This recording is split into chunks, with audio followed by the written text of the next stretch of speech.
yesterday, all the stuff I said about negotiations, it is as if the universe is listening to this show. And of course, it is. That's what's happening. That's exactly what's happening. Because yesterday, I raised some questions about Donald Trump's trade negotiations, but I also talked about the way those negotiations are being covered. The fact that a negotiation is a motion. You're in motion from one place to another. And what the press and the opposing politicians are always doing is capturing Trump at one moment and saying, oh, where's the deal? Or why are you doing this? Now, I've been in a lot of negotiations in my life. I mean, when you do what I do, you're a freelancer, essentially. You're always negotiating. And I have been in some big, big negotiations, and some negotiations on which the future of my family depended. Truly, I mean, where I was on one side was darkness and poverty, and on the other side was wealth and success. And I've been in those negotiations. And of course, I've been in negotiations, which I'm sure a lot of you have been in, for houses and things like this. And one thing I can tell you is the two things that make negotiations harrowing, make them difficult, is one, you don't want the deal to go away, and the other side knows that. And so a lot of times when you're in negotiations for a book or a movie, of course, you have an agent. And the reason you have an agent is because it separates you. It puts you at one remove from the negotiation. But it's still you making the decisions. And I remember sitting through a night of negotiation where truly my family's future was on the line, and drinking. I drank so much brandy that if I had done it on a normal day, it would have knocked me unconscious. I was stone cold sober. That's how tense I was, and making very, very high level decisions. But what makes you nervous in that case is you don't want the deal to go away. And of course, there are other people you love and care about, whose future is on the line. But the other thing that gets in your way in a negotiation is the people around you, the people who also have something at risk. So, for instance, an agent wants to make the deal, and he's always going, well, maybe it might go away. It might go away. And sometimes it falls to you to be the hard guy, even though it's your project. It falls to you to say, no, I think we can go further. I think we can wait an hour. I think we can, and a lot of times in Hollywood, especially, people will say, you have an hour to get back to me. And you should never, I never respond to that. My feeling is, hey, you know what? If you can't wait until I've made a decision, go away, and I've pulled that. I have pulled that, and it's very tough to do. The other people can really get in your way. If you're buying a house, for instance, I'm a very good negotiator for houses because I don't care if a house disappears. I've never loved a house so much that I wasn't ready to let it go if I couldn't get the price I wanted. But, your wife, who is the person who is going to be making a home and turning this house, can get very attached to a house, and you know that she's sitting there, and sometimes volubly sitting there, so speaking to you, saying she really wants that house. And that is something that is also spurring you on, possibly, to make mistakes. So when we're listening to the news, the press has a job to do. It has to report what's happening today. It can't report what's happening tomorrow, and it usually has no idea what happened yesterday. So it's just like Rush always calls them the drive-by media. They're just driving by and recording this thing. But you, as a consumer of news, have to understand that the press has something at stake. In this case, they usually want to see Donald Trump fail, or they're like the Wall Street Journal, who is afraid of business. They're the kind of business guys. They're the guys on the Monopoly cards. That's who they represent. They represent that guy with the mustache and everything. And they're afraid that business is going to suffer. So they're constantly doing what these other people do to you in a negotiation. They're sitting there. Where's the deal? You're not doing this. You're not doing this right. So yesterday, I was pointing out that I was holding fire on Trump's decisions because I know that he's in motion and I'm not sure where he's going. And I raised some questions and I raised some doubts. Yesterday, a lot of those doubts were answered, I have to say. How do you know, when Donald Trump is at a good day? It's when they stop covering him. When he just vanishes. The stuff he's doing just vanishes, and they go off and find some new silly scandal that they're trying to tout. Yesterday, he had a good day. He has put up these tariffs and threatened tariffs against friends and foe alike, against the Chinese and against the European Union. And the European Union came to the table. I mean, this is not victory for Trump, but it is a victory for Trump. And there's no other way to spin this. One of the biggest things you have to do in a negotiation is bring the other people to the table with some kind of similar idea to what you want. That, you do want to make this movie. You do want to go for it. You both want to make it. So at least we're talking about the same thing. Bringing people to the table is a big part of this. And the EU was threatening to go off and make deals with China and make deals with other people. But no, the European Commission, led by Jean-Claude Juncker, showed up at the White House, and they said they were ready to talk. Now, here's the important thing. They were ready to start negotiations about reaching zero tariffs on both sides. And the important thing here is that was Trump's stated goal, and virtually no one covered it. They kept saying, oh, he's saying tariffs are great. He's saying tariffs are great. But he said, I want no tariffs. That's what he wants. So here's Trump announcing this very real success for him. This is why we agreed today, first of all, to work together towards zero tariffs, zero non-tariff barriers, and zero subsidies on non-auto industrial goods. Thank you. Thank you. Thank you. We will also work to reduce barriers and increase trade in services, chemicals, pharmaceuticals, medical products, as well as soybeans. Soybeans is a big deal. And the European Union is going to start almost immediately to buy a lot of soybeans. They're a tremendous market. Buy a lot of soybeans from our farmers in the Midwest primarily. So I thank you for that, Jean-Claude. This will open markets for farmers and workers, increase investment, and lead to greater prosperity in both the United States and the European Union. It will also make trade fairer and more reciprocal. My favorite word, reciprocal. I like that, reciprocal. Because, you know, what's happening here, and by the way, he's emphasizing the soybeans because the farmers are really suffering because the Chinese are striking back against the tariffs that Trump imposed on them. The Chinese are striking back against the farmers. And the Chinese, they're no dummies. They know where his supporters are, and they're going after his supporters. But what's happening here is after World War II, I mean, that's how far back this is going. After World War II, the world was in ruins except for us. The European Union, Japan, ashes, gone. Right? And so when you talk about the 50s and how prosperous we were, one of the reasons we were so prosperous, you hear Elizabeth Warren, I heard her saying the other day, we used to have these high taxes and that was our most prosperous time. Yeah, because all the competition had been leveled to dust. I mean, when I say that, I mean literally to dust. Their civilizations were gone. And so you're not competing with Germany because Germany is in ashes. You're not competing with Britain because they're putting themselves back together. We went and brought them back. We wanted a world that was a working world. We went back and rebuilt Japan. We rebuilt Germany. And we did it partially with the loan lease things where we, gave them the Marshall Plan, where we helped them out. But the other thing we did was we gave them big breaks on trade. And they're still in place. And all Trump is doing is saying, you know what, World War II is kind of over.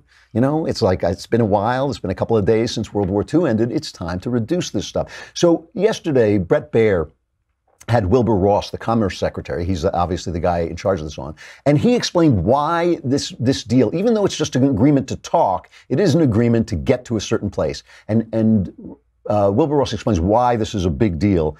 This is the first one, cut one. Well, I think there are several very significant aspects. There were no preconditions to the negotiations, no requirement that we drop any of the 232 tariffs just to get talks going. As you know, that had been an original EU request.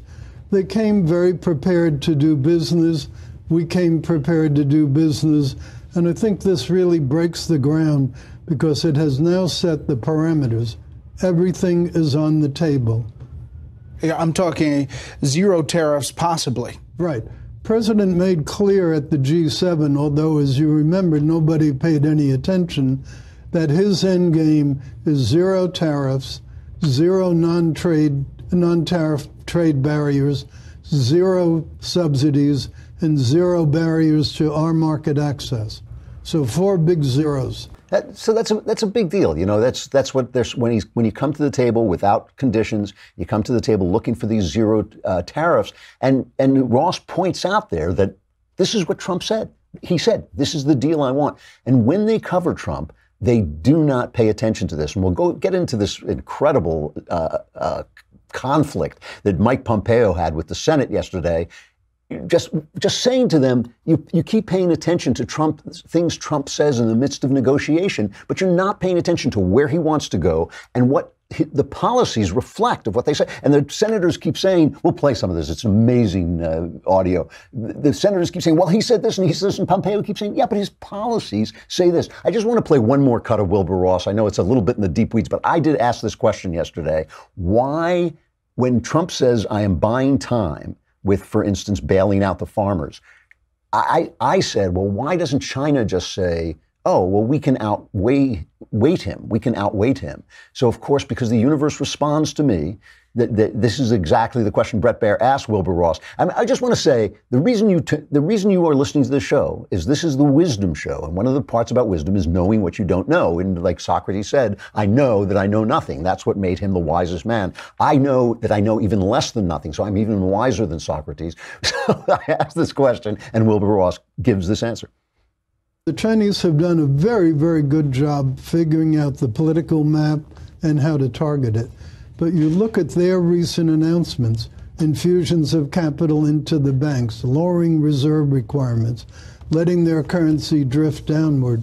They're feeling pain themselves. They're also finding it not so easy to substitute for all of our farm products.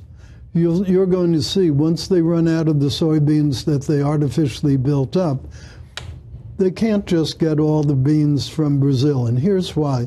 Brazil is 55% of the beans they buy. We're 33%.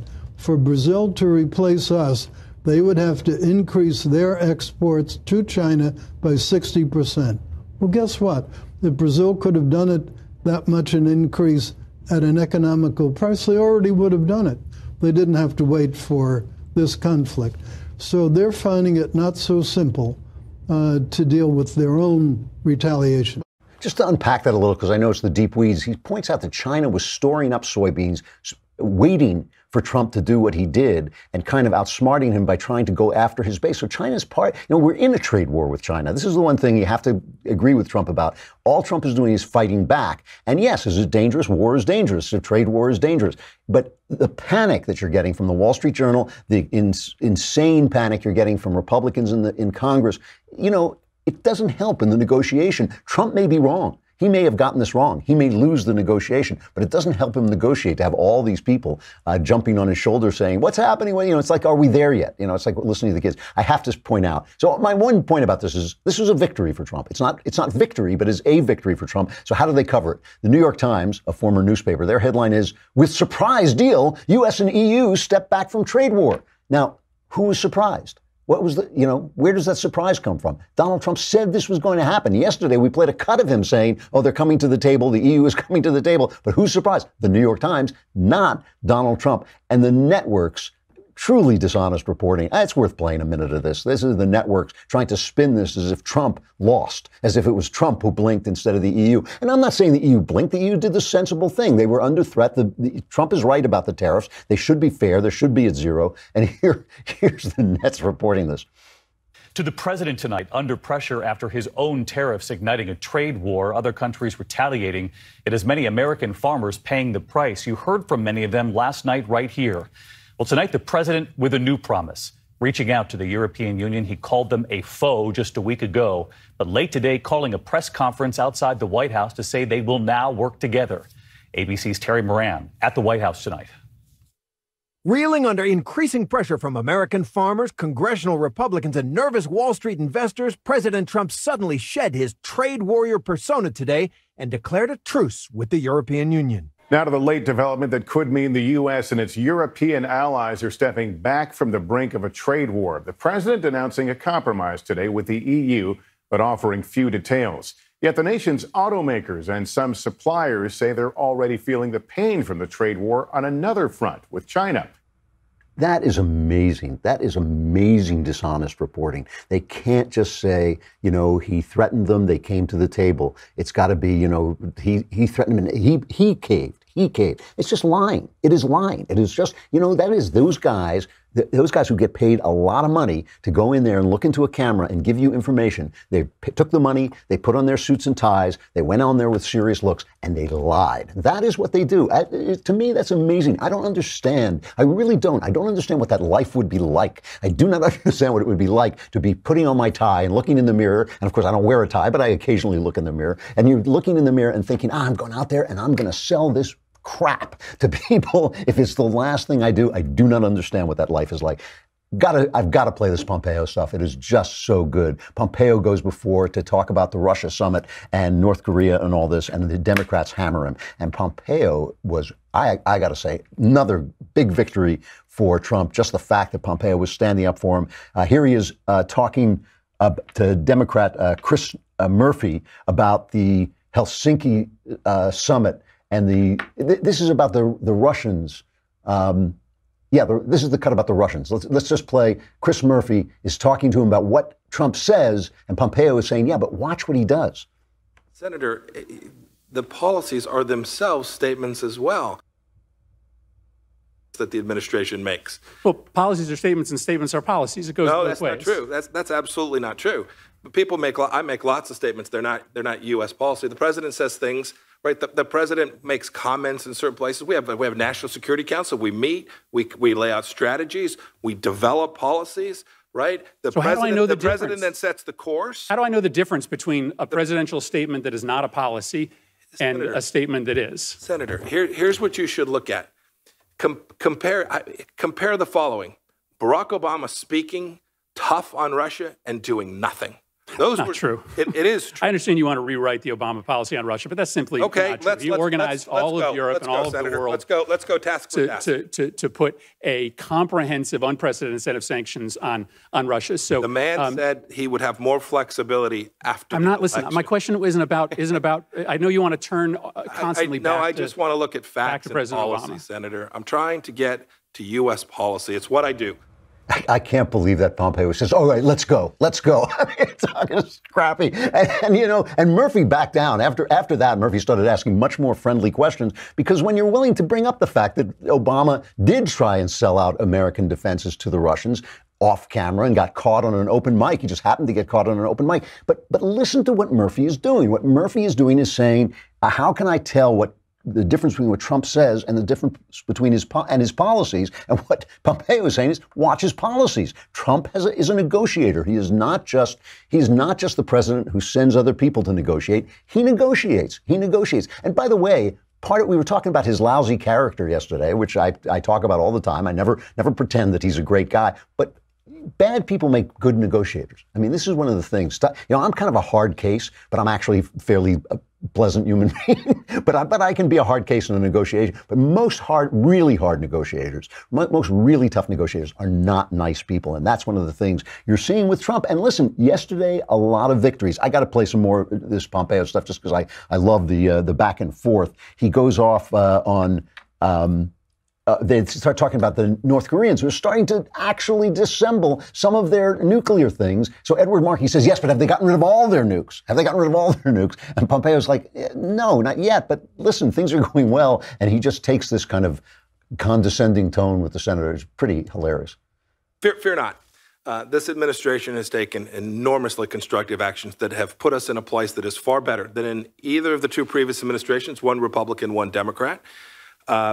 We have put sanctions regime in place that is unequaled. We are continuing to enforce that sanctions regime. We've made incredibly clear that we will continue to enforce that sanctions regime until such time as denuclearization, as we've defined it, is complete. Pressure on the regime is clearly being felt. We have lots of work to do. But unlike previous administrations, Senator, we have no intention of allowing the UN sanctions, the world's sanctions, that we led the charge to have put in place, to allowing those sanctions to either be lifted or not enforced. And until such time as Chairman Kim fulfills the commitment he made, which I am incredibly hopeful that he will, those sanctions will remain. We have not been taken for a ride, Senator. We're going to disagree. I hope you can sleep a little bit better tonight. You can sleep a little bit better. Trump had a good day yesterday in which a lot of his negotiating strategies started to bear fruit. We will see how he does it, whether he follows through, whether he gets to the end. Some of these things are difficult. But all I'm saying is when you're watching the news, remember, you are watching the nervous wife who's saying, are we going to lose the house? Are we going to lose the house? While you're trying to get the price that you think you can afford because you're looking 10 years down the line to whether or not you're going to be paying a mortgage that's going to compromise your children, compromise their schooling or whatever it is. The nervous wife is saying, are we going to lose the house? And you have to keep your eye on the goal. And that's what the Trump administration is doing. Right now, Donald Trump is the adult in the room, which is the scariest thought I can think of. He's the adult in the room. But he had a good day yesterday.